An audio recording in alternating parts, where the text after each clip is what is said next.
नमस्कार, आपण पाहत आहे भांडा फूड न्यूज. एका दमात भ्रष्टाचारी कोमात.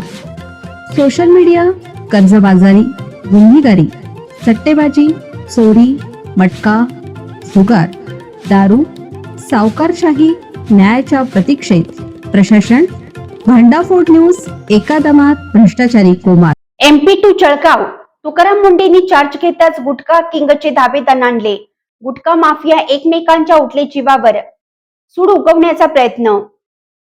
राज्याच्या अन्न व औषध प्रशासनाचा पदभार आयुक्त तुकाराम मुंडे यांनी घेतल्यापासून जळगावात गुटखा माफियांनी आपली वाट बदलली आहे. पारंपरिक मार्गाने मालाची आवक थांबल्याने वेगवेगळ्या मार्गाने माल मागवला जात आहे. यातूनच गुटखा माफियांमधील अंतर्गत धुसफूस वाढून एकमेकांच्या जीवावर उठल्याचं चित्र जळगाव जिल्ह्यात दिसून येतं.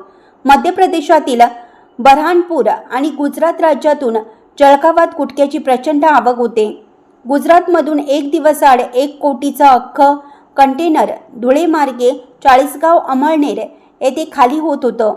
तर बऱ्हाणपूर येथूनही मोठ्या प्रमाणात माल मागवला जात होता. मात्र तुकाराम मुंडे यांनी अन्न व औषध प्रशासनाचा पदभार स्वीकारताच कारवाईचा धडाका सुरू झाला आणि जळगाव शहरासह जिल्ह्यातील गुटखा माफियांनी आपला मार्ग बदलून टाकला आहे.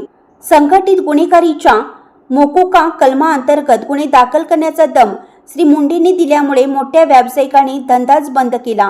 तर गाव खेड्यासाठी खाजगी वाहनातून गरजेपुरता माल मागवला जात आहे.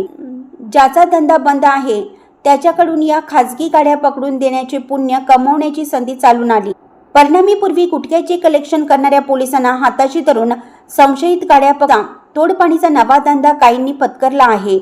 दाखल गुन्ह्यांमध्ये मोठे मासे गुंतवण्यासाठी सुपारी देऊन कारवाई घडवून आणली जात असल्याचे सांगण्यात येत आहे.